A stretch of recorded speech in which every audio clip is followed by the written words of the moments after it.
Good evening, brothers and sisters, mothers and fathers, aunties and uncles, cousins, uncles and aunts, and last but not least, cookums and mushums. My name is Ron McHugh, and this will be, I guess, the first edition of the Indigenous Spark Podcast.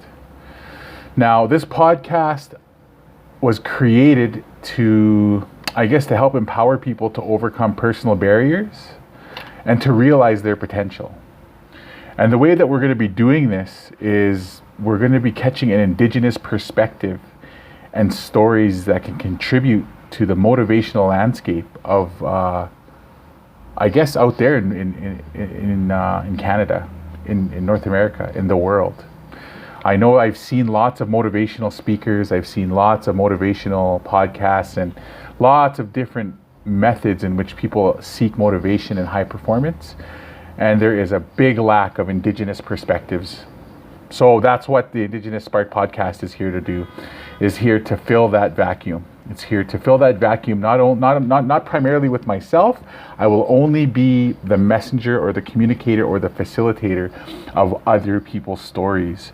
So the goal for me is to get as many people out there, to capture as many stories of struggle, stories of resilience, stories of success.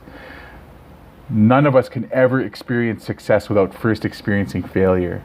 And the way that failure comes is usually by struggle. You know, we struggle our hardest to understand who we are in this world. We struggle our hardest to make sense of where we're going or even why we're here. And that's another reason why I want this podcast to exist. I want it to kind of help you point your compass in the right direction, because I know a lot of us could use that these days, and I know a lot of us could use an Indigenous perspective and some Indigenous faces out there to help motivate and to share their stories. So that is basically the reason for this podcast. Now, I've been doing a lot of thinking, and quite obviously, if I'm going to be the facilitator of story sharing, if I'm going to be the bringer of these stories, or the podcast will be a medium in which people can do this, I guess I first need to communicate to you guys who I am and what I'm all about. Okay, I'm not gonna go into great detail, but it all started on a rainy day in 1977. Yeah, just kidding. No, seriously. Okay, so I grew up with a single mother. She was a professional woman. She raised myself. She raised my younger brother Ryan, and for a time our older brother Travis. And she lived here in Edmonton, and she worked really, really hard for the government. She made good money, and she provided for us. We always had food on the table, and we always had clothes to wear and whatnot. But the thing about my mom is that she was struggling with alcohol addiction. The addiction was used to cover up the trauma that she had experienced earlier on in life. She was sexually abused early on in her life. And that person who abused her was himself sexually abused by a priest in residential school. And so now this story and this echo of intergenerational trauma made its way into my life. I struggled with I grew up and I struggled with a lot of things myself, right? And so my mom could not provide, or wasn't able at the time to provide the nurturing that a child needs in order to grow up to be a healthy child. And what had actually happened was I ended up at the age of 14, I started partying. I started drinking with my friends, and we started getting into trouble. And I had a really hard time fitting in with a lot of people growing up. So I ended up going to that crowd, because it's really, if there's one thing that I think everybody knows, is just how easy it is to fit into a crowd of addicts. It's very, very easy to make best friends, or to become comrades with people in these circles of drinking and drugging and whatnot. So fast forward about 20 years later, I've been through my struggles myself, and I've definitely struggled with addiction. I've struggled with self-acceptance, and I've struggled with depression, anxiety, And I do have a touch of ADHD, and in future videos, you're probably going to see that in me, but I don't care. I would rather be, as Brendan Burchards said, I would rather be a sloppy, stupid-looking success than a perfect coward. And I know the only way that I'm going to make this thing successful is by just getting it done and moving forward with all the courage and bravery that I can muster up. So that's kind of where I'm coming from. My dad as well. My dad is also, he lives in Calgary right now. He's a very loving, happy person. I'm a junior. My name is Ron McHugh Jr. And my dad is, he's disabled. So he's blind, and he has a bit of cognitive disabilities as well, a brain injury from when he was younger.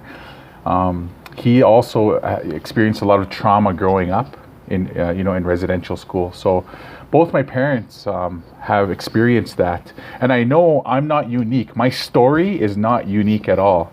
I know that Indigenous people hold a very special and unique story in the history and context of this country. And I know that residential school is a big chunk of that story. And I know that a lot of our people could use that helping hand up, right? So that's my struggles. I'm in recovery. I'm a recovering addict and living life one day at a time, right? And I know that I can't really, and I basically identified what my gifts are. And I think the why, that's one of the things that I've learned from my pursuit of motivation, or my pursuit of perfection or excellence, is like, you have to have your why. And it takes a while to get to know what your why is, but a lot of what I've learned and where I'm going, in the direction I'm going, is your talent. So what are you good at? Then what's that? Gary V. He basically says, triple down on your talents. Don't try to become really, really good at what you're bad at, because you're just going to end up being mediocre in a whole bunch of things. He says, whatever you're really, really excellent at, invest in that full force. And I know, for me, talking has been a really good forte of mine. I write very well too. I can public speak, and these are just natural things that I can do. So I figure, why not use it as a way to help the world? And I'm not saying by glorifying myself and my talents and glorifying me and putting me on a pedestal, because that's not what this podcast is about. This podcast is about, like I said, sharing stories of struggle, resilience, and success from other people, from other Indigenous faces in this country. And also in America. I've managed to talk to some really successful, awesome people in the States through Facebook. Well by Culture. If you Facebook Well by Culture, or if you even check out their YouTube video, they're part of a movement from the Native Wellness Institute in Arizona. And man, they're doing some really awesome things down south, and I cannot wait to talk to them as well, because they've agreed to be on the podcast in the future, and they're going to share their stories with you too. So about being resilient, my story of resilience is getting myself at all costs out of the situation, being aware, first of all, that I was immersed in an environment of dysfunction. I was immersed in an environment of addiction. So getting myself out of that at all costs. And that's why I'm here in Edmonton right now, actually, is I'm starting a life for myself. I'm doing really, really well. I've worked for the past 10 years in Indigenous Human Services, so I take great, great pleasure in helping. It really does fill something up in me that I really like, and helping my brothers and sisters, my aunties and uncles, my uncles, or my, how does it go again? My cousins, and last but not least, my cookums and mushums. So if I can help my own people by, working in organizations that can provide me the opportunity to do that, then awesome. That's what I've been doing. But I hope that this podcast can become I hope that you guys can find great benefit from this podcast, and I hope you can find enough benefit that you would make it so that I can focus on it full time for the rest of my life. That'd be the greatest honor that I could ever have. So, but my resilience basically comes from knowing that I have a purpose in this life. I know that my heart beats for a reason. And I know that I have something to give back to the world. And that's probably the best thing that I can ever describe is my why. And so I can also tell you guys that when I moved here, and I was in recovery, that I was looking for, I soon realized that I was getting sick. I was actually getting really sick. I was, I was a smoker too. And I realized, my lungs were literally falling apart. I could feel them. They were so congested with mucus, and every time I smoked, it literally became worse. Each time I had a cigarette, it became worse and worse, and I felt very, very scared. So I quit.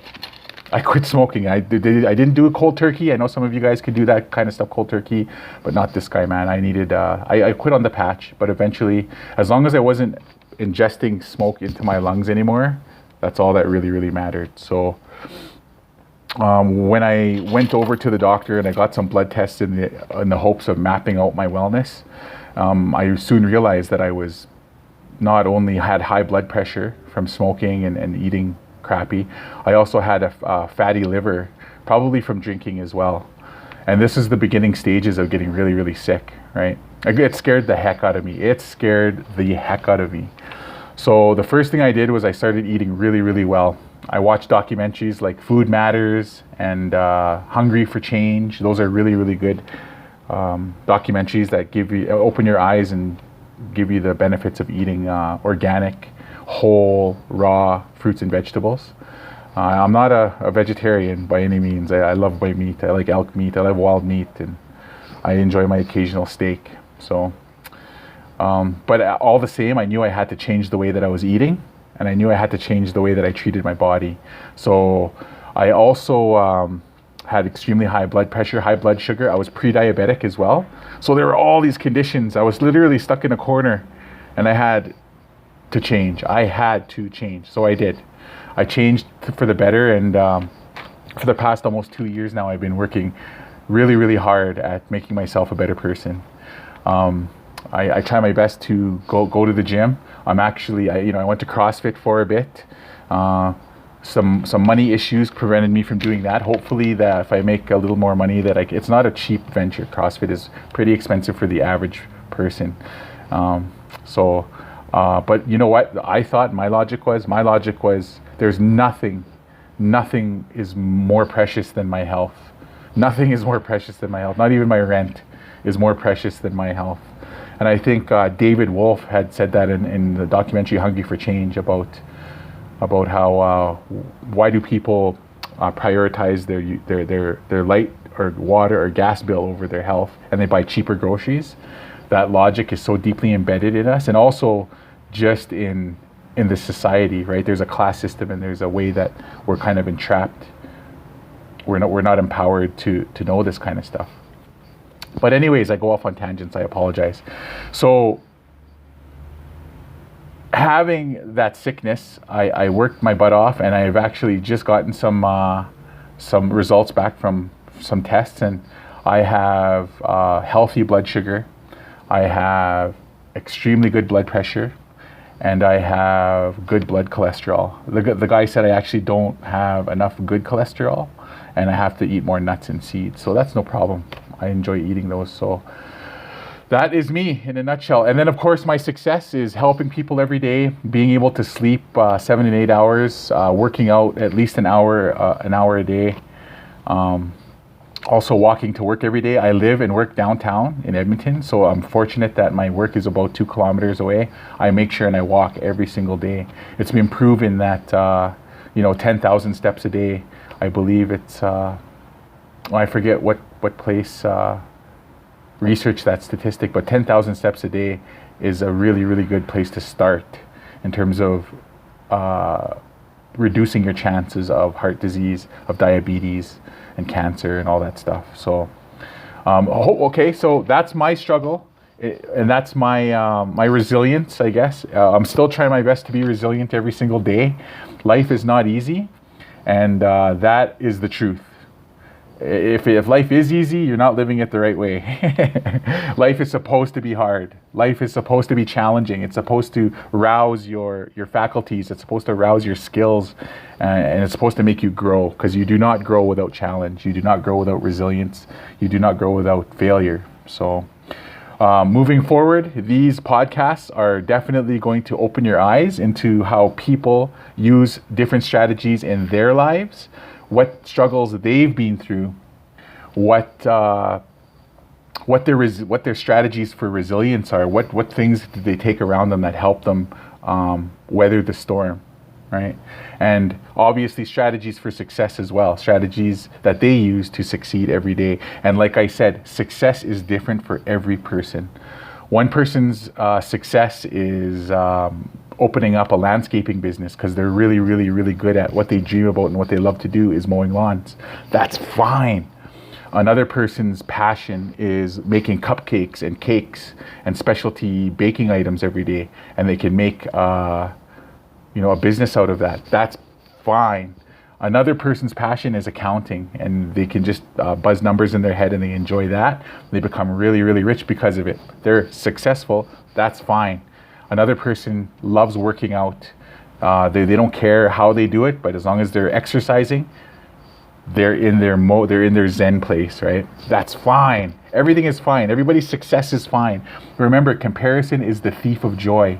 And all I'm trying to do is not to get you to compare your life to other people, but to help you find your compass in the woods. So to point you in the right direction, to help you get to where you need to be in this life, so that you can make this future better for your children, so that you can make this future better for the Indigenous and non-Indigenous community here in Canada, in America, all over the world, right? So moving forward, guys, I'm looking really, really forward to getting those contacts. I'm looking really, really forward to interviewing these people. It's going to be really fun, and I can't wait to have you along on the journey. So until next time, this is Ron McHugh from the Indigenous Spark Podcast, and I wish you all the best. Good night.